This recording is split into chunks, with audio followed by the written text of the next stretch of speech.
What happens when two dudes, one a retired Navy SEAL commander in Colorado Springs, and the other a hippie meditation teacher in New York City, get together to discuss living mindfully? That's a great question, because we don't know what will happen either. Raw, uncut, and unapologetic. Welcome to Men Talking Mindfulness, with co-hosts John McCaskill and Will Schneider. Each week, we take an authentic dive into how mindfulness continually impacts our lives, deepens our relationships, and allows us to be emotionally alive.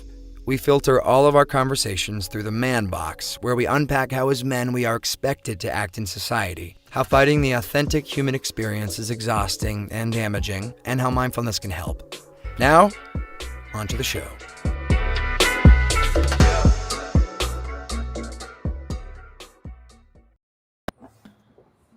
Oh, I just lost my light. It's got the motion sensor covered. Hey, John McCaskill here. Welcome to Men Talking Mindfulness, which is unapologetic, and now my background's falling on me even better. Hey, John McCaskill here in Colorado Springs. My brother from another mother, Will Schneider, there in New York City. We are so excited for you to be here with us today. We've got a great guest, Dan Nevins. I'm going to go ahead and bring him up on stage. I'll tell you a little bit about Dan, and then we're going to get into the show. Welcome, Dan. Good to see you, brother. It's great to see you, John. Great to see you, Will. Happy to be here. Thanks. Yeah, so we are so excited to have you, brother. So for the audience, Dan is a professional speaker who has been inspiring audiences around the world with his message of perseverance, resiliency, and hope for more than a decade. Dan is a highly decorated soldier. Dan was severely injured during combat in Iraq in 2004 after an IED, an improvised explosive device, detonated beneath his vehicle. He lost both legs below the knee and lives with a traumatic brain injury and the emotional wounds of war. But Dan discovered the life-changing power of yoga, which has enabled him to heal from the invisible wounds of war in a way that nothing else could. He quickly realized that other wounded warriors could benefit from yoga in the same way and knew he had to become an instructor. And we're so excited again, Dan, to have you on the show. We're going to get more into that story, unpack that. How did you get into it? And what changed your mind about what you felt yoga was? But prior to that, Will, my brother, again from another mother, is going to lead us off with a grounding practice. All right. Hey, welcome everybody. Welcome, Dan, to the show. So excited to have you here, hear from you in a moment. Thank you, John, for being here. Thank everybody in the audience that will be making comments today. We still have time. Invite your friends. Tell them to come in to our show because we're live here on what? We're on Facebook, YouTube, LinkedIn. Just amazing. Yep. So great. So thanks again for everyone being here. Let's start with our grounding practice. Maybe take a different seat today. Maybe do a little something different with your hands if you've been doing this with us for a while and practicing for a while. If you're listening on podcast, stop what you're doing. This is only going to take a few minutes, and we're going to get ourselves grounded with some breathing. I can use it if you can hear it in my voice. So, all right, I'm rushing again, John. So let's just take a step back. Find your seat, ground yourself, guys. And a very easy way to ground yourselves is make contact. Make contact with your feet on the floor. Make contact maybe with your hands and your thighs, or interlace your fingers together. Close your eyes if you're in a safe place, or if that's safe for you to do so. And let's just start with a nice exhale out the mouth. Just release any tension that might be in your throat, your jaw, or your shoulders. And take a big giant breath into the nose. And let's take a nice exhale out the mouth again. Yeah, give some sigh on that exhale, which will help just to kind of relax some of that tension in face, jaw, shoulders, and throat. And again, big breath in. Sigh it out. Good, more breath. Let that go.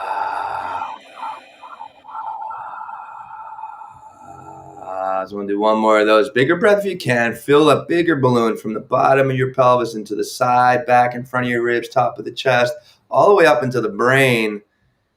And let that go out.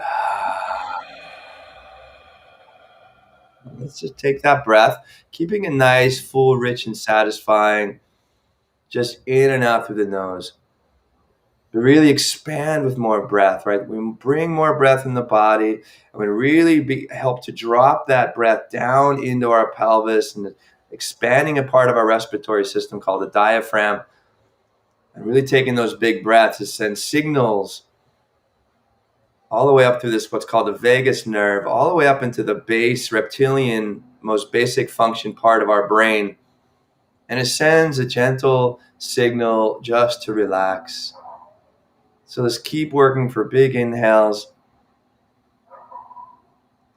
and vary on the exhale, very smooth and rhythmic exhales, nice and easy. Let's just keep working like this for the next few moments. As you breathe, if you feel any tension in your face or your third eye, you like that brow, the space between on your brow, relax that, relax your jaw. See if you can take that relaxation as you find more of that natural quality of exhalation or within the exhalation and the breathing. See if you can help relax the shoulders.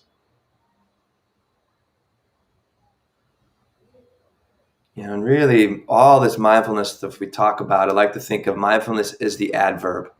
The adverb of how you're doing things. Yes, we're breathing, but can you breathe with a quality of peace or a quality of relaxation or a quality of joy?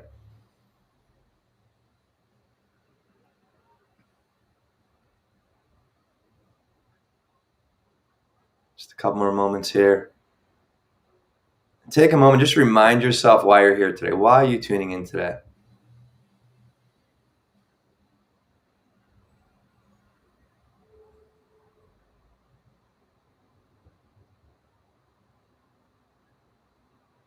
Good. Let's just finish with one big cleansing breath. Exhale out to begin. Empty all the way out. So you can hit the bottom. Empty, empty, empty. Out, out, out, out. Take a big giant inhale. And exhale, let it go. Awesome. And you're ready to open your eyes. And let's get this party started, gentlemen. Yeah. Right on. We could have planned that. Synchronized, right? That's right. My brother-in-law tuned in a couple weeks ago when Will and I were doing the grounding practice, and he said he was going to text me because he's like, "Oh my gosh, John has fallen asleep on LinkedIn Live."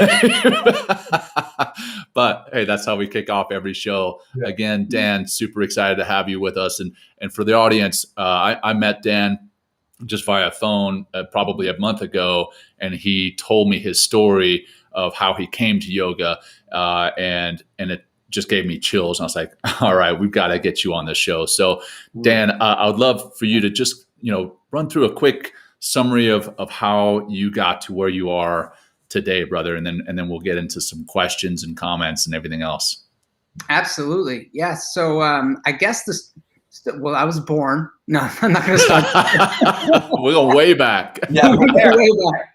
I guess the story, the yoga story, really starts when I was wounded, when I was blown up in combat in Iraq, and headed out for a 72-hour dismounted counterinsurgent operation as part of Task Force Tacoma, which sounds maybe kind of fancy for those non-military people listening.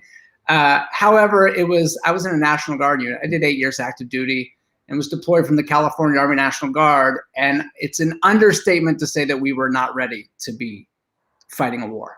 I mean, that is a complete understatement. And though the power of goals is kind of significant, right? And in our case, learning to become at least an efficient combat fighting force, that being the goal, because that's not where we started. That being the goal, the consequence of not meeting that goal is that your best friends die. Oh.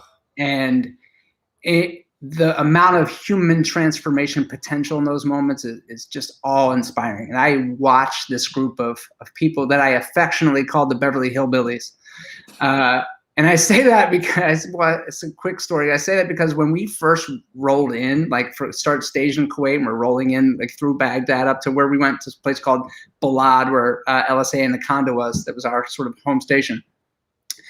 We left, and there was these really great war fighting units poised on the border. They had all the best weapon systems and the high speed trucks, and we had these flat green Kark painted Humvees with no roofs or windows. Like we had like plywood for the roof, and we had desert camouflage uniforms and woodland camouflage, everything else. I mean, it was bad. And I swear I heard banjos play as we rolled in. And then so once we got there, and then we realized we were unprepared. We started to get better weapons as time went on, and better equipment as time went on. But in that growing process, there was a lot of lessons learned. We lost people. And those are the toughest lessons. But as time went on, we got better and better at our jobs. And then, I had the privilege of being a leader in our organization, and it was a lot of work to get there, but we did it. And so the Battle of Fallujah started on November 7th of 2004. I was there during all of 2004. However, I was not in Fallujah. But it was, a very chaotic time in theater, and we got this mission. Some of the insurgency was leaving Fallujah to come attack LSA Anaconda, so we wanted to meet the enemy where they were. Headed out for that mission. Boom. Ground erupted underneath my vehicle, set my 18,000-pound vehicle about 6 feet in the air in a ball of fire. And I don't really remember everything about that explosion other than I knew something was happening. And I realized I might have been knocked out for a couple seconds when I woke up, or when I opened my eyes. I realized I was ejected from the vehicle, and my legs were still caught in the twisted and burning metal that used to be the floorboard and undercarriage of the truck. Dude. And I said, it was pitch black outside, 4:00 in the morning, low hanging cloud cover. You can't see the stars, can't see the moon, but I could start to see a little bit more now because there was some lingering fire from the blast that started to engulf my vehicle. And I just remember the first thing I saw was my weapons stuck in the door frame of my vehicle. And I was saying to myself, Dan, get up, put your weapon into operation. Dan, get up, put your weapon into operation. And I just couldn't move. And I kind of laid back and listened to my team move with tactical proficiency, securing the perimeter, doing everything they're supposed to do. And then I kind of took a pause and a breath. I remember distinctly taking a deep breath. And I looked forward to the driver's compartment of the vehicle, and my good friend, one of my mentors, Sergeant First Class Mike Anolini, who happened to be driving it, it was really painfully obvious he made the ultimate sacrifice. And I saw the condition that he was in, and which was terrible. And I just knew that I was hurt pretty bad. And then I just remember going to work on myself. I started with my helmet, came apart in 2 pieces in my hand, and I was like, well, that's not a great start, but I'm conscious, and that's good. And then I realized, like everything in the government, that helmet was made by the lowest bidder. So it could have just been a defect. I don't know. But I checked myself, my arms, my torso. When I reached up for my legs, that's when I felt it. The unmistakable arterial blood spurt with every beat of my heart. Mm. What happened was 255 millimeter artillery shells were rigged in an improvised explosive that we hit a pressure switch. Those 2.155 rounds blew up right underneath of Mike and my legs, right? So that's like where the blast went off, and 2 giant pieces of shrapnel tore through my thigh on both sides. I don't know how it missed the moneymaker here. I don't know how I missed that, but like I tried to recreate it a million times. That was like divine intervention. I don't know, but I was unscathed on my upper body, but my leg was torn almost in half. I had like an inch of flesh holding the top and the bottom of my thigh, and 2 giant slices going through both sides that punched holes through the ceiling in my M1114 up armored Humvee. But I didn't really know that was happening in the moment. All I had realized was that my femoral artery was cut, and I had to just like stop the bleeding. And I just remember reaching my hand in the wound, like almost up to my wrist. I thought I was going to be like MacGyver and just like pinch the artery and be like, I'm going to rust and it's going to be fine. Like good. That's not how it goes down though. Right. Yeah. And I just reached my hand in there and pressed against the shrapnel. It was still stuck in my femur. And I prayed for my medic to arrive, and thankfully I blinked my eyes, my medic was there. And I had a tourniquet on my leg. One of my team leaders putting an IV in my arm. And then it's like I blinked again, and my whole team, my family was right there putting themselves in harm's way to remove my legs from that vehicle that was still on fire. And then I was in a stretcher, then in a helicopter, and my 45-second helicopter flight right back to the main gates of LSA Anaconda where the combat surgical hospital was. And I remember going into, I guess, surgery. So I went into, like, I came off the helicopter, and I remember a doctor stuck happy juice in my IV, and I was out. And I woke up, I don't know how many hours later, several hours later, in the recovery room, actually the recovery area of the really nice tent that they call a hospital tent, right? Allegedly it's sterile, I mean, I guess, right? And I remember this combat nurse's face right in mine. And I'll never know her name, but I'll never forget her face. She said, Sergeant Nevins, you're a very lucky man. We managed to repair your femoral artery. We had to take your left leg below the knee. We managed to save your right one for now, but you'll probably lose that one too. In that moment, like the pity party started to set in.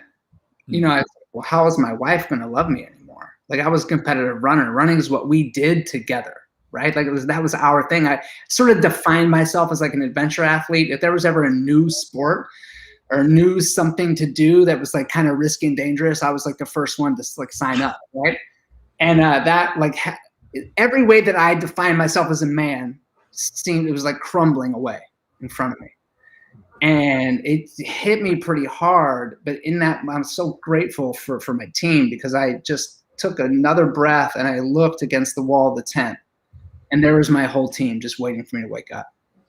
And it's like I shrugged off the pity party, and they came over and told horribly offensive jokes. I mean, so bad, so good though, so good and nurturing and enriching. And for those of you military, non-military people listening, the way that a lot of military men show love for each other is by completely dismantling their manhood and ego and like trying to really go after the most sensitive areas of our being. Like, that's how we show love. So if you have a military person around you that's making fun of you all the time, like, they love you. If one around you all the time just treats you with respect and professionalism, you need to work on that relationship. So true story. At least in my experience. I don't want to speak for everyone. And so in those moments, we kind of had a moment together. We talked about Mike, who I actually wear this bracelet for every day, pretty common in our communities. It says Sergeant First Class Michael C. Adelini, Task Force Tacoma, 10 November 2004, Balad, Iraq, where we were. And I wear this as a memorial for my buddy Mike, to remember him. And really, I wear it for two pretty important reasons, other than just remembering Mike. Because Mike was the hardest working human being I've ever met in my life, just period. And I could tell a whole story about who he was, and you would get it too. But I'll just claim that he's the hardest working human being I ever met in my life, and I mean it. And so this bracelet reminds me to work hard. Like, if there's a goal, like, you can have a goal without hard work is just a wish, and wishes really don't do anything for anyone, especially doesn't keep people alive on the battlefield. So this reminds me, if I have something that I want to do, I better be willing to commit to all the hard work it takes to make it real. And this reminds me to live, not just be alive, right? But to be the author of my life. Who is it that I want to be, and what do I want to be up to as a man, as a leader, as a dad, as a partner? Like, who do I want to be, and just make the right decisions every day that sort of lead me down that path versus being in response to everything else happening in my life. So I'm grateful for this reminder. It's terrible how it had to happen, but this is one of the most powerful tools that I have in my life to stay present and keep moving forward. But after I realized how bad Mike was hurt, how bad off I was, that was just like the beginning of the story. So finally went to Walter. Well, I got to stop at Landstuhl Regional Medical Center in Germany, where I'd spend 7 days. Surgery twice a day at least, trying to wash out my wounds. Like I was like full of all sorts of crazy infections from the nature of like where I was actually physically wounded and exposed to all these things. And like I said, the Battle of Fallujah was going on. I was not in Fallujah, but the Battle of Fallujah was in that hospital with me. And it was full of combat wounded, mostly Marines. Most of them worse off than I was, and most of them 18 and 19 years old. And I just remember those moments in and out of consciousness, just hearing all of the chaos and panic and trauma. And like it's the worst parts of war is seeing like that, like the backside of it. Because when you're in the adrenaline of the fight and those things are happening, that's just what's happening. And then you take a pause. You're in safety or relative safety. And then the gravity of like what's actually happening in those battle spaces and the real results of that is like around you. It's pretty powerful. And got my ride to Walter Reed Army Medical Center. And I spent 2 years there, 30 some different surgeries, mostly trying to save my right leg. And I remember being at Walter Reed. Now I also had a mild to moderate traumatic brain injury, which gets better every day. And so I don't remember all of, especially the early parts, but what I do remember was the first time somebody came into my room and said, hey, and one leg's gone, the other leg's up in traction. I was so grateful to be met by Wounded Warrior Project at my hospital bedside, and they did a great service for me with who they were and getting me reconnected. But there was a mental health professional that came in, but she was a nurse that worked in the mental health team. And she was like, hey, we do yoga downstairs. And I was like, no. Well, one, I'm a dude. I'm in spandex. I don't have a man bun. No. I'm putting mine up. I would if I could. I just can't. So I'm just going to hate on it, right? Because I can't do it. But those moments, right, I was just like, yeah, that was a hard no and never gave it a second thought. Now you fast forward almost 10 years later, man, like 9 years later. And, I had successfully rehabilitated. I got my prosthetic legs, climbing mountains, riding bikes. Like I just found like physical activity was my go-to coping tool, right? So, PTSD is very prevalent among the warfighter community. A lot of times it's acknowledged and treated, and a lot of times it's not acknowledged and not treated. And I was on that not acknowledged, not treated side. I guess technically I still am, because I don't have PTSD, because PTSD is a diagnosis that a doc has to write down in a chart somewhere. And now you have it. So I've never seen a doctor that would have the ability to write that diagnosis. And then so I've never had it. But would I have gotten that diagnosis? Fuck yeah, for sure. Yeah. Right? Like all day. But I was fortunate because I never suffered really. Because as soon as the kind of signs, like the whether it's depression or whether it's like negative thoughts or intrusive thoughts or sort of reliving certain experiences, and when that stuff would happen, I knew, very fortunately, there's something I needed to do about it. I didn't want to stay in that space, so I'd ride a bike, climb a mountain, play golf, run, do something, and it worked. And then you fast forward, years later, and all is good in my life. Like everything's managed, under control. I'm, well-adjusted and successful in my job, and I had to have another surgery on my right leg. What happens is, like the skin on your leg, because it used to have a really big, strong calf muscle, like powerful diesel, huge calf muscle, these powerful thighs that could just crush skulls, right? Whatever. Very masculine, manly legs that I had. But what happens is, they cut it and they form like what your residual limb or stump or nub or whatever you want to call it. And then that shrinks over time because you can't work out that calf. And then so the skin gets all weird, and it kind of needed to get a little facelift on my nub. It was actually medically necessary, nothing cosmetic about it. But I had to take leave from work. So I had to take the Family Medical Leave Act to go back to go home, to go to Walter Reed, to have my surgery again, and then come back and rehab alone. When I got wounded, I had a 10-year-old daughter. And it was actually because of her, really, that I feel like I stayed alive. Because in those moments when I was laying there losing what seemed like all of my blood in this miserable place on the planet, you know how they say when you're about to die, your life flashes before your eyes? You guys heard that before, yeah? Yeah, yeah. But that wasn't my experience. My experience was more like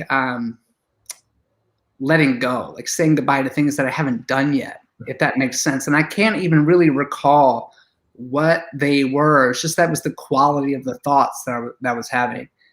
But the last one is the one I remember. It was my 10-year-old daughter, but she was all grown up and dressed in white head to toe, and then walking down the aisle without her dad. And that was the one I just shot up. And that's when I went to work on myself, trying to like stop the bleeding and do all that. Because before that, I was just giving up and just letting it happen. Like I was in that, I don't know if it was shock or if it was what it was, but I just wasn't even, I was just kind of laying there, just allowing what was happening to happen. So now here I am years later, my 10-year-old is 18 and she had joined the Army herself, and she's gone now, and she's at Fort Gordon for AIT for her advanced training. And my marriage was a casualty of the war, so we were living apart. We shared a 3-year-old daughter too at the time, so I couldn't take care of her running up and down steps on one prosthetic leg and crutches while my other leg healed. And so I was home alone. And because of the Family Medical Leave Act, when you take leave, I'm not allowed to answer emails or send emails or talk to any of my team. I had a big team, and those were like, yeah, they were my colleagues at work, and that was my team, but they were also every friend I had in the world. Oh. And so I couldn't call my friends. I couldn't lead my team. I couldn't see my daughter. I couldn't take care of my other daughter. And then the brain and the mind just started churning, and all the old things would come up, and the intrusive thoughts and the beginnings of depression, and all these things were happening, and I couldn't sleep at night. And then when I did go to sleep, I'd wake up with nightmares, and I couldn't do it. I was taking like handfuls of Benadryl and then chasing it down with a few gulps of whiskey, just hoping I could get to sleep and maybe not wake up in the morning. And not from like a suicidal perspective. Like I did not want to end my life, but I just didn't want to live it either. And those moments, I was just in the worst place I had been in my life. From a mental health perspective. And so I knew it was the first time 22 veterans a day take their own life, or whatever the actual number is now with all the adjusted data, way too many. And I never understood it. Like I didn't get the mindset of someone doing that until those moments. Because I was fortunate, because I knew in 8 weeks, there was this light at the end of the tunnel. 8 weeks, I was going to get my leg back. And I was going to be able to run. I was going to be able to walk. I was going to be able to do all the things I did to cope. And I was going to resume that and be good. So I was able to hang in there. But if I didn't have the light at the end of the tunnel, and I had been in that mindset for a year or more, I'd probably be one of the 22. And because it wasn't worth it. Like life didn't seem worth living. And I knew I needed to talk to somebody, but I didn't want to call like Wounded Warrior Project or another military charity that's out there doing good, because I thought they'd overreact and maybe send me to some underground treatment facility in Tibet or something. So I just called a friend and I told her my whole story, and I'm like snot and tears. It's all of it, guys. Like just like I'm a wreck, sharing things about my story I'd never shared before, like things seen, done, hurt, like all of it. And this friend of mine happened to be a yoga teacher. She'd been teaching for maybe a year. So I knew her before she was a weirdo yoga teacher. So we were still Put yourself under the bus too. Right. I know, but I'm channeling who I was then, right? Right. And so she just listens to me like a good friend does. And then when I was finished, she was like, Dan, you need some yoga in your life. And I was like, that's the dumbest fucking thing I've ever heard. I was so mad. I was so mad because how dare you take this serious problem I'm having right now and like gripping with like my sanity almost, and you're going to suggest yoga? Like, okay. Like, it's like, it felt like, oh yeah, my leg is cut off and here's a Band-Aid, that didn't seem like the right fit for me. And I was such a hard no. I mean, so many curse words, so much hate coming out, backlash to her kind, generous offering. But she knew not to push it further anymore. So she said, what about meditation? And I had tried to meditate before. I read about it in business journals, and because meditation was real, yoga was weird, right? When is this, Dan? You can tell us, give us a time frame here. When is this? What year? This is 2012. Okay. Right.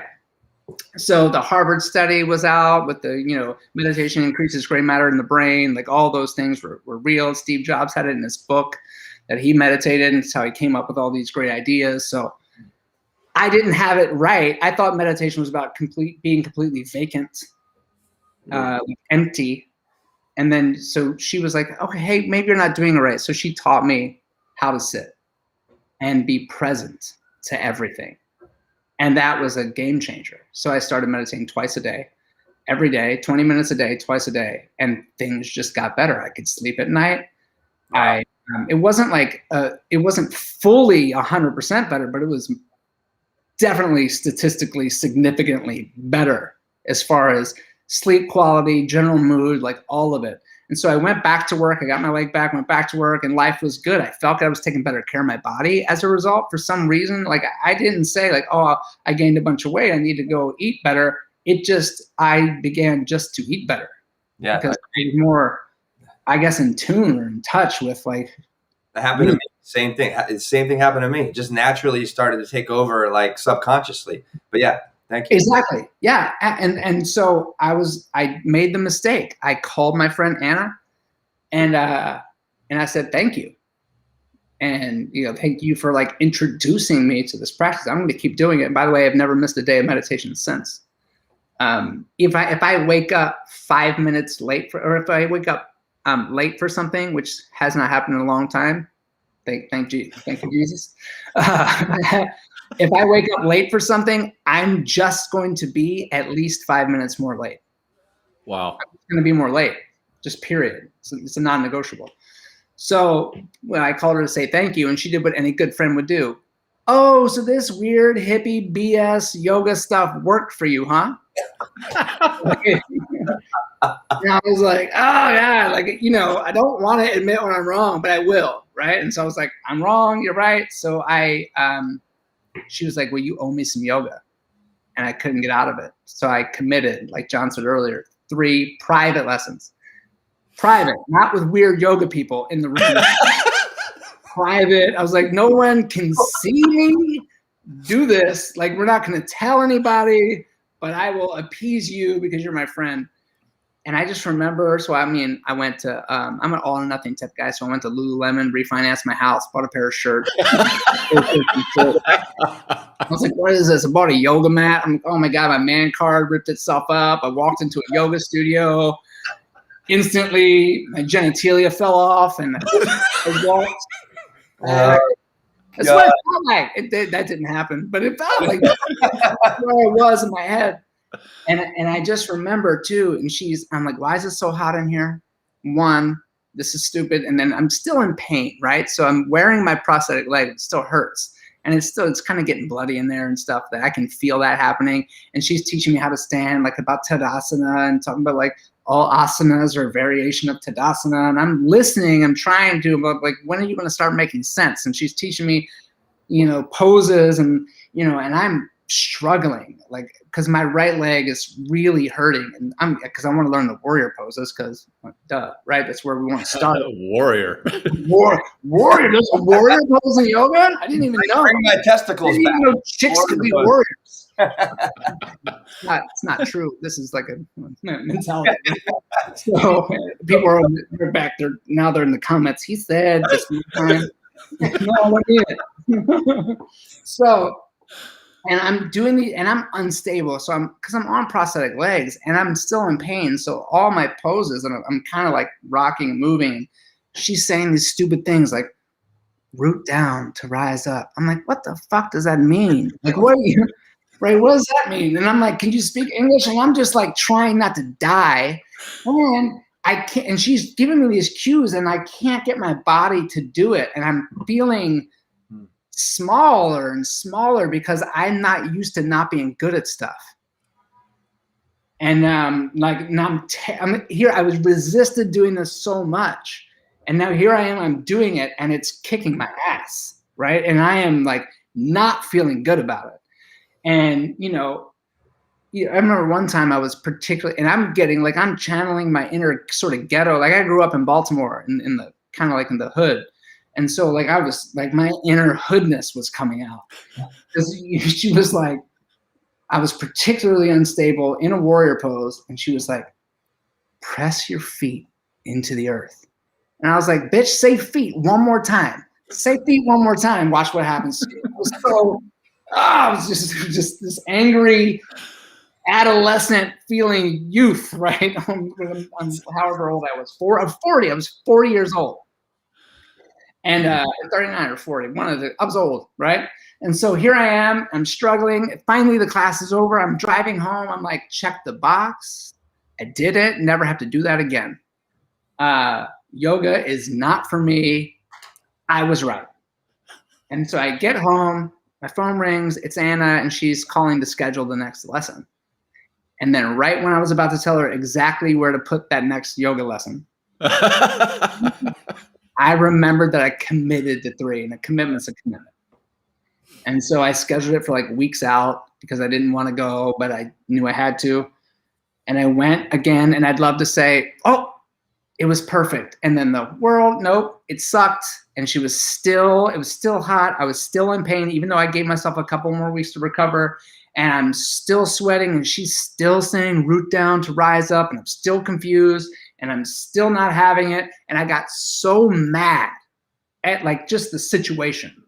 Like I was coming unraveled a little bit. I got so mad. I said, can I just do this with my legs off?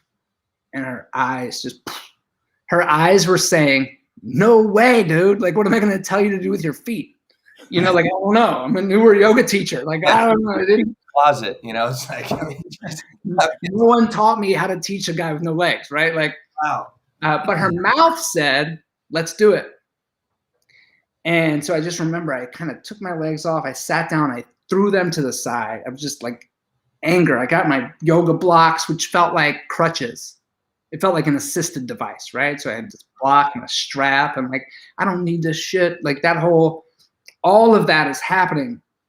And she's standing behind me, probably wondering, what am I going to tell him to do with his feet now? Like she's probably just sort of assessing the situation. I'm trying to put myself in her shoes as a yoga teacher. Like, what am I going to do? But in my head, I had already figured it out. I'm like, okay, I'm just going to do that warrior one pose that we've been working on. And I'm just going to figure it out. And I'm an all or nothing type of guy. So I just like tried to call on, like, what is the stuff she's saying? Root down to rise up. What does that mean? And I felt so small because I'm just on my knees on a yoga mat and my 5'4" yoga teacher's towering over me. And I just like, but like nobody got to see me with my legs off. Like that was like, I made a joke about it earlier, but that was the best part of my body. Like I could put, 40 pounds on my back and run 26 miles. I was never like really big dude, but like my legs could get shit done for me. I could run fast, I could run far. And when they were gone, like I had to deal with that, but I got prosthetic legs and I covered all that up. Kids thought they were cool, like I didn't have to show anyone what used to be and how it shriveled up and atrophied and scars everywhere. And like the whole body image sort of things come into play with that. But now here I was like showing this new person what was left of my legs, and I didn't even care in that moment. Like the shame, I was so sort of angry about it, the shame just kind of slid under the radar. And I just remember I'm on my knees and I'm going to figure out, okay, got to get my hips sort of in line and my right foot forward, left, foot back, but I'm on my knees and okay, what does root down to rise up mean? And so I just visualized, right? So I tapped into like my sports background. Like, okay, how do I visualize that? So I just imagined roots, like giant live oak tree roots rooting down out of what was left of my legs into the earth and then rise up, right? So in Warrior One, your arms go over your head. And then so in that moment, and I have to throw in a disclaimer here, is like, I'm a dude. I shoot guns, I eat meat. I am very conscientious of where my meat comes from today, right? All those things, but I'm still a dude, and especially if you rewind time then, I'm as dude as they get. And I didn't resonate with like hippie granola cruncher, tree hugger, even though I love granola, really love being like, I totally have hippie vibes. I will hug a tree. I just don't talk about it, right? I just don't with that. Right? And it's because it comes from like this place in my like youth of like, that's not who I am, right?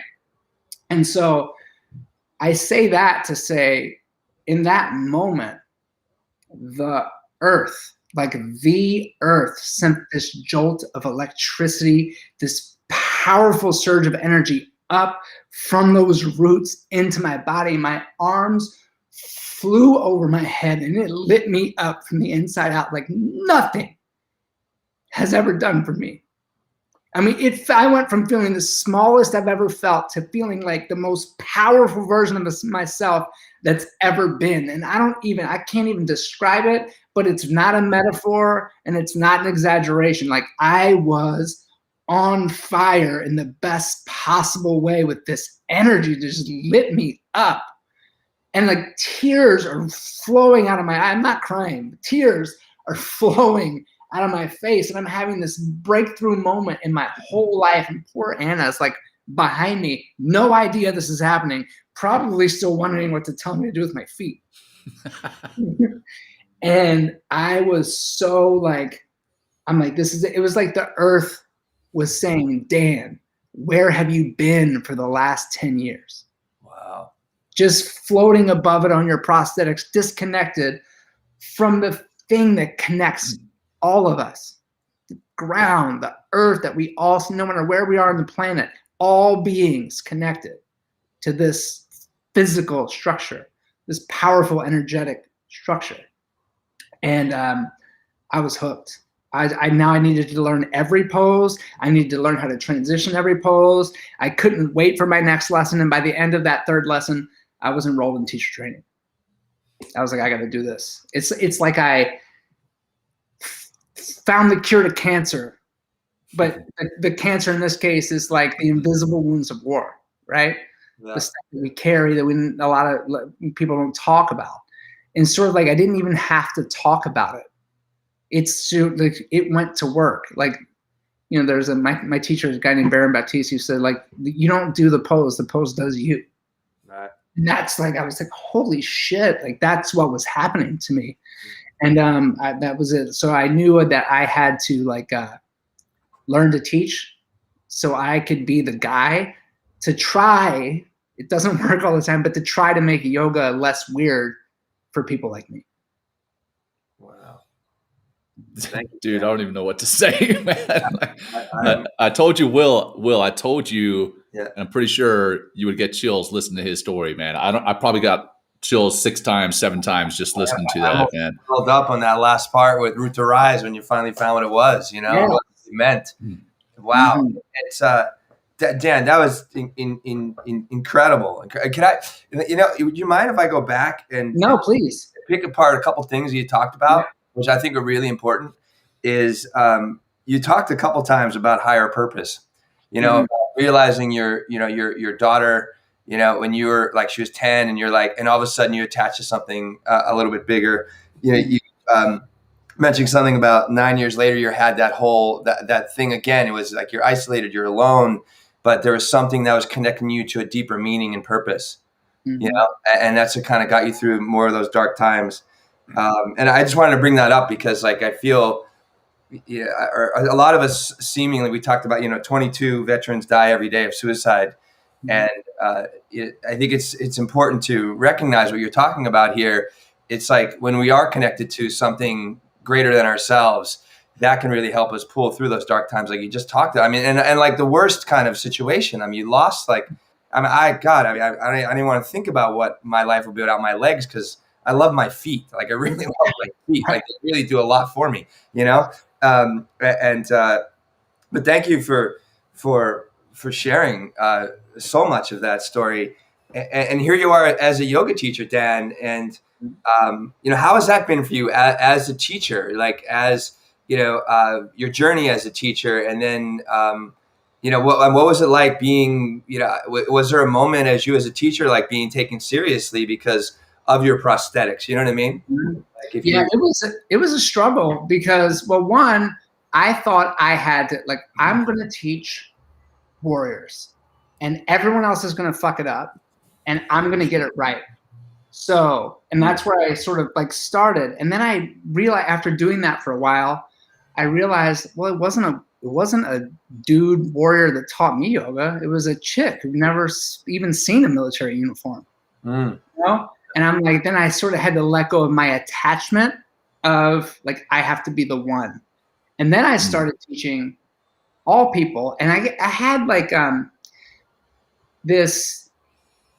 I'm trying to think of the right words for it, and it wasn't about like not being good enough. Like, from my perspective, it's like, well, I'm not good enough for that opportunity. But I was getting opportunities to teach yoga on really big stages and really big platforms, like Yoga Journal conferences and Quandary List and like all these things. And I had been teaching for like a year. I'm like, I think I'm a pretty good yoga teacher, but I'm like, I think something about this has to do with I'm the only yoga teacher without legs, right? Like, without missing both legs. And so, so it felt a little bit like a novelty, like a dog and pony sort of show. And that didn't feel good. But then I said, like, well, fuck it. And I got something to say. I have some real evidence as lived in my life that this isn't just poses on a mat. Like, this is real connection, like human empowerment stuff we're talking about. And I get to share the story. And I might forget the whole left side in a series or something, or I might get the point-to-point cues wrong. But I tell you, I fucking mean it. Like, I mean it. Like, when I'm teaching yoga, I mean it. Oh, so fucking much. I say fuck a bunch of times. I'm sorry. Unapologetic, man. So much, right? And so I'm like, I'm gonna take these opportunities, and I'm gonna use it. Like, build a platform to actually start talking about these things and maybe reaching other people. And then I realized the real power is teaching all people. Right. Because, I started teaching yoga to help warriors heal from the invisible wounds of war. The reality is, in the world, is like, we're all living with the invisible wounds of some war, whether it's a body image, addiction, the way you were brought up, where you live, sexual assault, abuse, like, you name it. We're all living with the consequence of some war that we fought. Right. And you talked about it a little earlier, Will, like, there's a crisis of purpose in this country. And it's a real crisis. And when people don't have purpose, it shows up in, and I'm not trying to make anything political here, but it shows up in rioting. It shows up in, like, hate. Like, one group, when a group can't see eye to eye with another group and they become enemies of each other because there's no real communication and no dialogue and people don't want to hear it, and then call it mainstream media, call it whatever you want, there's sources intervening to keep people separated. Right. We're missing, like, a unified purpose that people can latch onto and sort of let go of the petty things that actually don't make a difference in the world. Right. And don't add value to anything. Be a stand for justice, be a stand for what you believe in, but not in a way that tears something apart. Because if you really had purpose in your life, that wouldn't be what's happening. Right. What would you say, Dan, to men and women that are listening out there that have heard about yoga, maybe dabbled a little bit, or have those same feelings of it. It's a weird thing. It's only a bunch of weirdos are doing it, or it's like I hear a lot of men say it's kind of a woman thing, or I can't do yoga because I can't touch my toes, or it's just stretching. Like, Right. What would you say to people out there that have these, like you went from literally like a denier, an advocate to a, Like a spokesperson. teacher, right? An enthusiast, obviously. So what would you say to people out there listening that, have what I just talked about? Yeah. Reservations. Absolutely. Well, there's the easy one, which is like, well, I can't touch my toes or I can't bend over, so I don't want to go to yoga. That's like saying, well, I'm too dirty to take a bath. Dude, I'd love to hear your response. I can't clean up now, right? No, it's like that's an easy one. But for everything else, I'm like, well, just try it. Like, it's like all right, so go. Period. Just do it. Like in anything, nothing happens without action, right? So take the action of doing it. You can like deliberate all day long in your head and you're not going to be anywhere new or anything different. The only way, if something's not working, because most people, let's be real, most people go to yoga because something's not working in their life. Yeah. It's very rarely that somebody's like, everything's so perfect. Oh my God, you know what I need? Yoga. It's typically like I need to try something. Something's not happening the way I want it to happen. So take action, try it on. And there's over 250 plus styles of yoga. So if you go one time and it's weird, which look, I'm so grateful that my first yoga class was a Baptiste yoga class. Like it was because it was not that Baptiste yoga is the right yoga or anything like that, because I've also been trained subsequently in a lot of other different styles of yoga. But it was my first class. It was essential language. It was kind of militant enough. It had enough structure where it felt accessible to me. Yeah. And then so because that was my first class, I was like, this is good. I'll do it again. But if my first class, no offense here, was a Kundalini class, I'd have been like, you people are crazy. Yeah. Right? Like I would have been like, no, this isn't for me. But today I can go to the Kundalini class, Anyasara class, Jivamukti. I can do any and all of it and get what was intended. But so if you don't like the first class, try another style. You'll find one that vibes with you. And just taking the mindful movement is what's going to make a difference. There you go. No matter who you are. Right. Love it, brother. Wow. Well, I'll tell you, we're coming up on an hour. I don't know what your schedule looks like, Dan. If you want to roll a little bit longer, man, I'm loving this conversation. Me too. Will, you good? Let's keep rolling, dude. All right. Awesome. I'm on until Dan gets tired of talking, which yeah, coffee. Well, I got to tell you, I mean, so you guys are both yoga practitioners and yoga teachers, and I've done yoga, maybe, I don't know, in my life, probably gone to 30 sessions. And I've had, and Dan, I shared this with you on the phone last month. I've had an experience that probably not as powerful as the lightning coming up through your body, but I've had an experience where I was very emotional after a practice, like crying. And I felt embarrassed about it. I was like, what the hell? I'm crying because I just did something physical. I must have tapped into, and this again, I'm going back to the way that I was thinking prior to, I was like, I must have tapped into some feminine part of my body that's weakness. So I'll never do that again. I have since then done yoga again. But for someone like me, who is a dabbler, maybe once every few months, I'll go and do a yoga session. Outside of your story, which is incredibly powerful, and that in and of itself has probably got me enough motivation. And I see a lot of chat on the side here with people saying that what you've shared with them has got them inspired to try it. But aside from the story, what would you tell someone that is dabbling or has a curious, I think Will and I talked about being a curious yoga practitioner. What would you tell someone?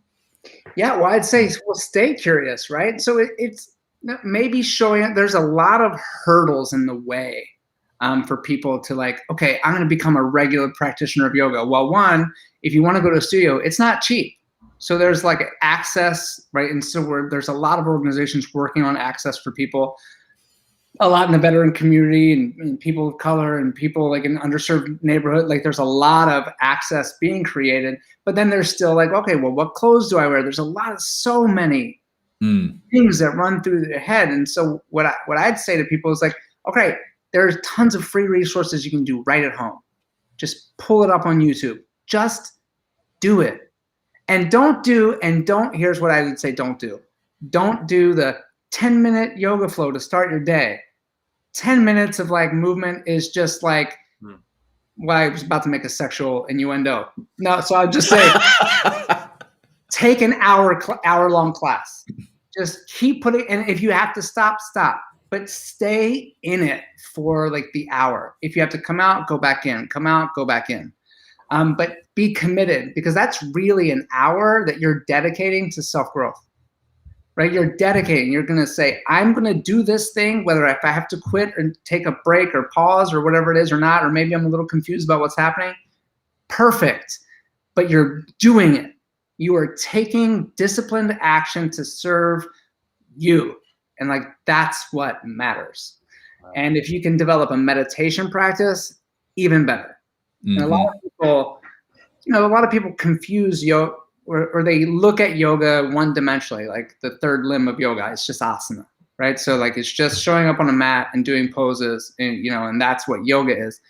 It's actually much bigger than that, and including meditation, right? So concentration, meditation, and that's really the goal. Like, depending on how you interpret the Yoga Sutras of Patanjali, how you interpret the 8 limbs, what I get to in my self-study is the reason yoga asana exists is to prepare my body to be able to sit still longer, right? Because that's really where the magic happens. And that's really when you get to know and get connected to who you really are underneath all the layers of BS that we've put on ourselves about what clothes I have to wear, or what attitude I bring, or what feminine energy is being unlocked that I don't want to be seen experiencing, right? And then you get to actually have peace with, there's nothing bad or wrong about feeling a different way. Yeah. And the more time, at least for me, the more time I spent like acknowledging those parts of myself, the more it is I can manage those parts of myself. Yeah. The more it is I'm aware, the more practice I have sitting in conscious awareness, the more aware I am of like when I'm beginning to get stressed out. And so I don't want to be stressed out. Now I know to put in the tools of pranayama, fix my posture, sit upright, put the mechanisms of my body to work to support my health and well-being. And so the more I practice that, the better operator I am. Leading a SEAL team, right? Like, hey, we're just not going to go to the range for a couple months and just go to combat. You fucking kidding me? No, you're going to be efficient in your weapon system, and you're going to be, we're going to spend time in the water. We're going to spend time doing this because we're training for like real life. Right. It's the same thing. I move my body and sit still to prepare myself to live my life the best possible way I can. And yoga is not the only way, but it's a really great way. Wow. Thanks, Dan. Let me ask you this, and I think this is a question, for everyone out there as well, that is suffering with some sort of emotional, whatever, like trauma, stress, anxiety, going through all that you went through, all the, with your legs and all that emotional heartache and just how, with your journey through yoga, how has it helped you to cope with that? Come to terms with it, and also, but seemingly transform it into where you are today. So can you just get into that, how the practice of not just the physical practice of yoga, which I'm sure has helped, but also the meditation stuff too. And then what was were there kind of stages that you noticed oh, that's gone. And then now this coming up, and then, oh, I burned through that because of my practices. So I would love to hear about that as well. Yeah, absolutely. So when I speak about yoga, mindfulness, meditation, it's really all the same practice, right? So there's a lot of different avenues, a lot of different techniques or practices inside of that. It's the realm of really this ultimately the best self-care that at least I can think of doing. But for me, it started with, and I think it's sort of the overarching theme of all these practices for me. I don't want to oversimplify it, because there were some like breakthrough moments when I realized, well, the reason I don't want to be in a relationship is because my mom left when I was 13. So there was like a lot of those sort of like aha moments along the way. But the real overarching theme is it helped me be aware of how I was being or doing moment to moment throughout the day. So it's like, okay, well, I'm nervous. I have this big speech I have to perform. When I'm really nervous, well, nervous isn't going to serve me. So then I can act on sort of calming my nerves versus just being nervous and showing up. And the same thing with like anger, or when I'm feeling jealous, or when I'm feeling any sort of emotion that could be, kind of framed as negative, is like I see it. It's like I have like a 30,000 foot view. The more I practice these techniques, the more of a bigger vision or view I have of my own life moment to moment. And so I can notice when something is about to go sideways and fix it before it ever becomes a problem. So there's so much less sliding out of control in my life. It's sort of able to bring everything back onto what I talked about my wrist, like living versus just being alive. Yeah. Like I can so much more easily and without drama and without hard work, just pull things back in the center and say, well, this is the right call. And not, there's one of the best, it's a book I recommend to everyone, especially if they're sort of like considering, some self-work, yoga, meditation. The 4 Agreements by Don McGovern-Weeds. Great. It's a tiny little book. Yeah. Big. You can read it in a couple hours, and it's like the best thing in the world, right? Yeah. Don't take anything personally, right? So like it's those. It's sort of it's easy to live in those agreements. If as I've developed these practices, and so. With passing time, there were some aha moments along the way, but it's just being better and better and better at living a life kind of on the path that I want it to be on. Wow. Yeah. So really I would imagine, Dan, like, having such a traumatic experience, it would be so easy to slide into depression, so easy to go into victimhood, so easy to, just almost want to check out of life, because it's like you've been just dealt. I mean, that's the thing, you are seemingly dealt a really bad hand, but here you are, right, using the powerful practices of yoga and meditation and mindfulness and pranayama to actually rescue yourself and create a new story, right, of yourself. Like someone mentioned here, it's like in our feed about like you taking control and writing your own story, and here you are, like you're a public speaker, you're doing all these great things, or you're a teacher. An advocate of all of these practices to help people live better lives. So I just want to bring that into play. That's really wonderful. Yeah. Actually, I sometimes even forget that I don't have legs. Really, I don't. Like, I'm like, oh, shit. Oh, I'm like, wait, I can't jump that. Like I'm like, I can catch myself because I still like have that, I can do anything. I'm like, well, I just maybe not that. I just do it differently, right? But it is. It's such like I'm so grateful. Like I'm left in the experience of gratitude, most of all, that that the practices exist, that we have access to these tools that work, and that someone didn't give up on me, right? And sort of like was an invitation. Like that's why I always say invite a veteran to yoga, because it just might save their life. And then you can substitute veteran for a firefighter, first responder, cop, teacher, like, right? We have a bunch of people on here. We have a bunch of cops and firefighters on here that are talking about bringing these practices to the first responders. Absolutely. And also, it's one guy here, Jamie, is saying I'm a firefighter. I'm glad my introduction was Baptiste level 1 and 2 were awesome. Yeah. And, I can't recommend yoga for first responders programs enough. So I just wanted to put that out there because that's exactly what you're talking about here. Very well.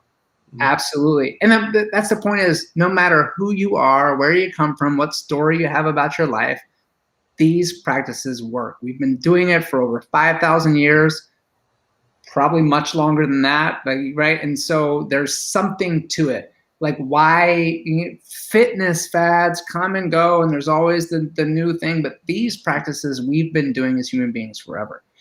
And it's funny, we talked earlier about how it's like in the United States and in the West, we see it as what's feminine. But that's not the origin story of yoga. It's very, very, very masculine. Yeah. And sort of perpetuated. It's like Ujjayi pranayama, that type of victorious breath, the type of breathing that we a lot of times practice in yoga asana practice, is the breath to like endure physical hardship longer. Like it's like the breath of endurance. The breath, victorious breath, right? Victorious breath. That's it, right? And like that is when you talk from like an energetic perspective, that is very masculine energy, right? And so when you could be a woman channeling masculine energy, you can be a man channeling masculine energy. And there's concept of surrender is feminine energy. You could be a man and learn to not learn to surrender. Everybody has it in them, but you can embrace the quality of surrender, and then have nothing to do with your gender. Just the fact that that's the sort of energetic level of the quality of surrender. And so I think I wouldn't have even understood that concept without meditation, without allowing it the space, and like being able to see, being able to see that like it doesn't mean anything, right? To cry after a yoga practice, I'm like, well, to me, like if that first happened to me, which it did, that particular moment was very powerful. So it sort of overrode everything. But there's been other moments too where I'm like in the back, like I don't want anybody to see this, like pulling back the tears. But now I'm like so grateful because those were tears that weren't shed at the moment they should have been. Right. Yeah. Right? That's been stuck in my body somewhere, holding on to some old memory, and now I was able to let it go. Right. Release. And that's great. To talk about, it's exactly it. And I think people don't understand that is like, stress is energy. And I like to really break down emotions as like emotions, energy and motion. And if it's not moving through you, it's getting stuck in our house, right? In this car, that we drive around all the time.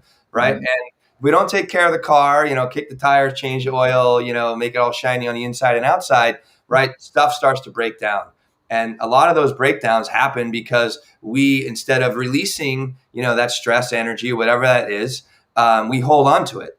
And this is why, in like you talked about, John and Dan, and I've had the same experience, you have this emotional release in your practice. Like I'm sure, Dan, you hear, a lot of people in half pigeon. That is a lot of people because we store so much in our shoulders for men, typically chest, women a lot in their pelvis and their hips. And the practice is an amazing way to release that stress energy. And that's why I've seen so many, people come out of the practice. And in New York, when I first started practicing, I heard the term yoga brain. You walk around like you're high, like you come out of practice like you're because you've released all this a lot of this physical and emotional stress that's in your body. You using the pranayama, the breathing practices within the practice itself to kind of shift us into higher states of being and higher states of energy, and we just naturally feel better. And it's like I just wanted to put that out there for people because it's not just like, oh, I'm just going to get stronger and more flexible. There's a whole emotional content and mental and content that begins to deconstruct or unwind that makes us feel just so much better. And then we're not also carrying around that baggage anymore, or it's not as heavy, at least, So absolutely. I just wanted to mention that because I feel, it's not just a physical practice. I mean, it's a physical practice. Get into the doorways of deeper into the soul, deeper into the mind, deeper into our emotional life. And that's just going to start healing, not just ourselves, but it'll just trickle out and help us to heal our relationships in all aspects of our lives in a lot of way. So. Amen. And it's true. Like what you said is 100% true. And it makes me think back to like, okay, what do you say to somebody who's kind of on the fence or like wants to do it or not do it? Because sometimes like, oh yeah. Okay, emotional health. Okay, yeah. Right? I'm fine. Like things are fine. Yeah, what? No, they're not. They're not. They're not fine. But got it. You're status quo, right? Got it. And so you're not dying, right? And like things are working, but maybe not optimally. Here's the bottom line. From like being willing to step in and try it, I've never met a single human being of thousands and thousands of people who are first-time yoga practitioners, like in different classes. I've never met a single one that didn't leave yoga not feeling better than when they walked in. Yeah. 100% success rate on feeling better when they left, no matter who they are, right? No matter their story, their circumstance. Never met somebody who left yoga and like, well, that was shit. Now I'm depressed. It's like it doesn't happen. Right. Other than me, my first lesson. I was going to say. Other than me. Hey, that actually, I want to ask a question. So the woman that introduced you to yoga, put you through those 3 sessions, and apparently introduced you to meditation. Yeah. Where is she in your life now? And what does she think about where you are in your life now? That's a question I wish you didn't ask, because she, maybe she's listening to this, maybe not. She got into a really, what I would call a toxic relationship, and then we're not allowed to be friends anymore. Oh, all right. Well, as far as I know, she doesn't teach yoga anymore. One of the most powerful teachers I've ever witnessed in my life. Just, life. Happy. Life. Her life. How happy I hope she's happy and content living her best possible life. And there's a whole nother story behind that too. That's pretty. That I could really make the guy get a hate following. But I'll just. Oh yeah. Yeah. Wow. Well, man. Yeah. Well, I'm gonna go sign up for yoga this weekend, man. Yes. Not even kidding. I'm gonna find a way to get it done. If it's nothing else besides watching an hour long and participating in an hour long YouTube session, and then growing from there. I mean, that's how I started with meditation, was with an app. So why not start yoga with something like that? So. And I think, I want to say also, it's not about, I think where men got a lot of get trapped, Dan and John, right, is about that you mentioned earlier about being good. It's like, if I'm not good at it, like, why am I going to do it? And also it comes up for men very often, and women, I'm sure, but men definitely. I mean, I'm a man, so I'm speaking from a man. It's like that competitive nature. It's like, oh, I need to be better than other people in the classroom, and these are some of the obstacles that I've seen, many, many times. And I heard it. I teach this class on Insight Timer, and I have friends on Instagram that are, or people that I've met through Instagram or have come through Instagram, from Insight Timer. And, she mentions like, oh, my guy friend doesn't want to do yoga because he's afraid he's not going to be good at it. Right. And it's like, and if you just want to talk on that a little bit, Dan. Yeah. Get over it. Right. I mean, that's like the guy in me is like, just get over it. And that's where the learning is. Right. And so it's when you notice you're getting frustrated because it's not going right, and then staying anyway. Like the power that comes from that sort of moment, right? And you're actually like negotiating with yourself, right? I want to quit, I want to run, I want to escape, fight or flight kicks in because you're like, I look like a fool, I'm in a yoga class, my shorts are too tight, I think my nut fell out the one time, right? How many times does that happen? Right? And like, sorry, that was maybe rude, I don't know. But that happens for a dude. Right? But then staying anyway, as you're like talking yourself out of it, and you're staying anyway. Yeah. Right. The byproduct of that is just increased confidence and increased resilience. There you go. And then ultimately getting it, and then you find it. So many times when I was sort of discovering poses, and I'm like in physical pain. I'm on my knee. My patella is getting shifted in a way that doesn't work right. And I'm really trying to find the pose and I want to quit. And I'm so frustrated. And there's physical pain and mental anguish, like self-inflicted. And then it's just like, boom. And it sort of just opens up and it's like, oh, and this wave of ease passes over you and the endorphins start tingling everywhere. And you're like, yeah, like that, I got it. Yeah. And then that's like, it's like playing a round of golf and you're terrible at it. And then you hit that one perfect shot and the ball goes far and perfect and beautiful. That feeling is like accessible all the time in a yoga practice. Wow. Yeah. And it's also a metaphor of life in some ways. Like if you're struggling in a physical practice of yoga and like dealing with yourself, mentally and emotionally because you're not, good at doing something, like that's showing up in your work. It's showing up in your relationships. It's showing up in everywhere else. And so you can use, and I talk about this when I teach, it's like using the practice of yoga as a metaphor for life. Like how you do anything is how you do everything. If you're struggling here, right, you're going to struggle over there. And but it's very less threatening and much more less embarrassing, I think, in some ways, to struggle on your yoga mat with yourself internally with nobody seeing that struggle, or instead of taking it into the office or out in some other form. And so, that's been a big bonus and another, I think, a giant, maybe inspirational point for people to take on yoga, because you're going to face yourself time and time and time again. Like balancing poses, like, it seems like it should be pretty easy to balance in a tree pose, right, or asana, but it's just like when you're touching the wall and you're falling over, it's like, those are like the best moments in practice because you eat your humble pie. Yeah. And, it might not taste good in the beginning, but it's so sweet later on when you understand the lesson that's in that humble pie. Exactly. And then when you think you got it, okay, now close your eyes. Yeah,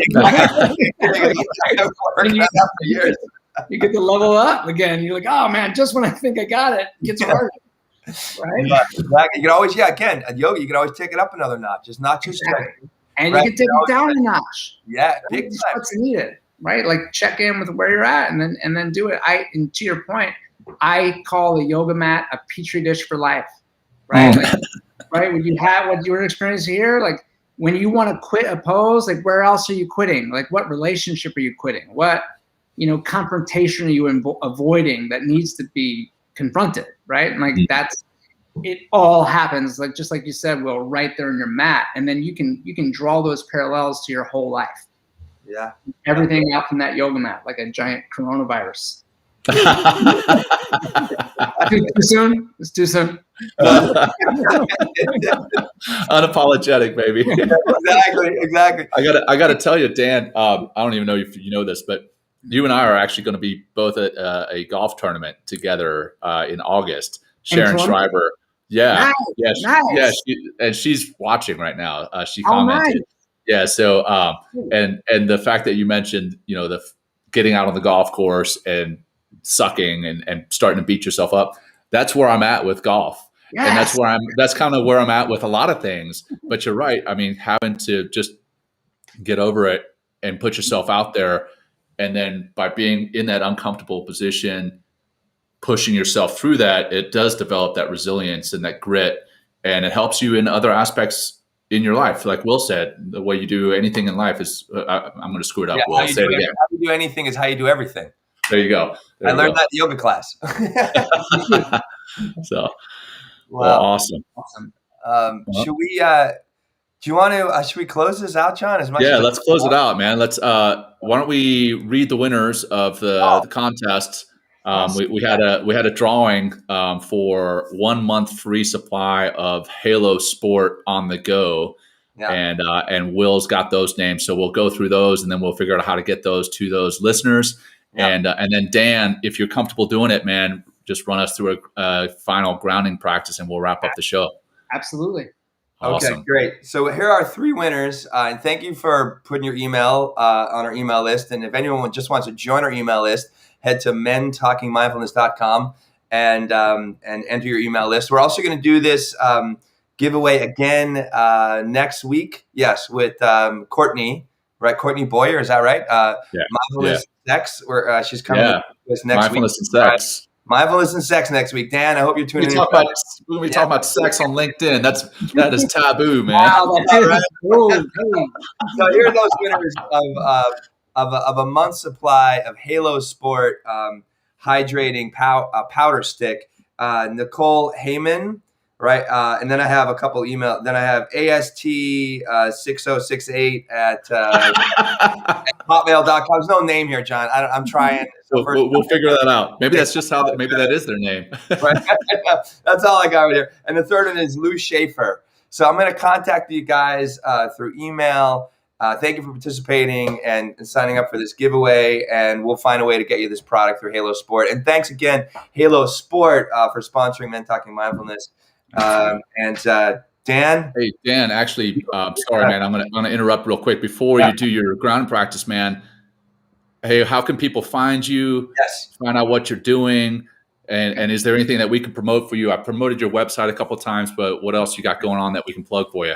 No, that's it. So dannevins.com to see. Well, I got to be better at my calendar. This COVID has sort of taken me out of like telling people where I'm going, what I'm doing. And though now that things are getting back to closer to what we call normal, updated a lot more public events happening. There's a lot of private ones that are just like, for XYZ corporation or company. Sure.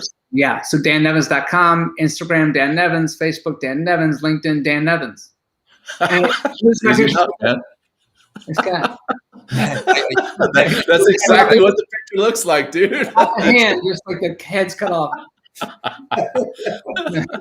Awesome, brother. Blue shirt. Well, That's take it away, man. All right. Grounding practice. I'd love to close this out. So if everyone can take a comfortable seat, sort of the balance of attention and ease in your posture. Lengthen your spine, pull your shoulders back, drop your palms into your lap, close your eyes. Just notice your breath. And then add the quality of intention to your breath, a deep, full breath in. Full, complete exhale, whether it's through your nose, your mouth, whatever's the most comfortable for you. One more deep, full breath in. And full, complete breath out. And just notice your feet. And even in my situation, I don't have feet, but I can still notice my feet. Then move your awareness with your next inhale up from your feet to your ankles. And with your next inhale, move your awareness up from your ankles to your knees. Bring all of your attention to both knees. And gratitude for how they perform for you, the function of your knee, the quality of your knees, mobility granted to you because of your knees. And then move your awareness from your knees to your pelvis, your center of gravity anchored down through whatever you're sitting on into the planet that connects all of us. Notice your place on the earth. And then all of us, connected now through technology and physically connected. Our very core of our being down from our seat into the earth. And then pull that energy up with your next inhale to your low back, your lumbar spine. Invite the curve into your lumbar spine. And then with your next breath, lift your awareness up through your solar plexus. Your next inhale, move that awareness up your spine line to the place and space behind your heart. Notice your breath and allow your breath to circle energetically around that space behind your heart. With your next inhale, just move all of your awareness and attention up into the space inside your head. With your eyes closed, just see what you see. Feel what you feel. And just for a moment, considering the state of the world and the separation and lockdowns, the lack of the ability to travel for a lot of people, I want to do an exercise with you. I want you just to visualize, imagine a person that you just wish you could be with right now. Whether they're still here or gone, just see their face. Imagine them seated somewhere familiar or not. And then from that space behind your heart, reach out to just be with that person. And allow your eyes to meet theirs. And as their eyes meet yours, without saying anything, just offer these words to them. May you be happy. May you be healthy. And may you be free. Free from pain, free from suffering, free. And now see them turn to you, their eyes meet yours as they offer these words to you. May you be happy. May you be healthy. And may you be free. Take a deep breath in, fill up. Exhale, empty. And then open your eyes. Got me all welled up there, Dan. Beautiful, man. Love the loving kindness meditation, and man, how appropriate for the end of the show. And for the audience, we kind of sprung that on Dan, and he crushed it. So a natural born leader, man. So thank you so much, Dan, for being with us today, brother. It's been phenomenal. I know Will and I appreciate you, and on top of that, I know the audience is going to get a lot from this, both those who are here with us live and with the podcast later. So if you got any last words, I'll turn it over to you, and then we'll wrap it up with our little outro. And then if you will, just hang tight after the outro, and we'll chat with you for a second. Got it. Perfect. Cool. Any last words? It's just this. Invite a veteran to yoga. You just might save their life. Beautiful. Beautiful. All right. Thanks, Dan. Will. Thank you. Everyone's thanking everyone in the feed. Yeah, see you. Beautiful. Thanks for everyone being on the feed.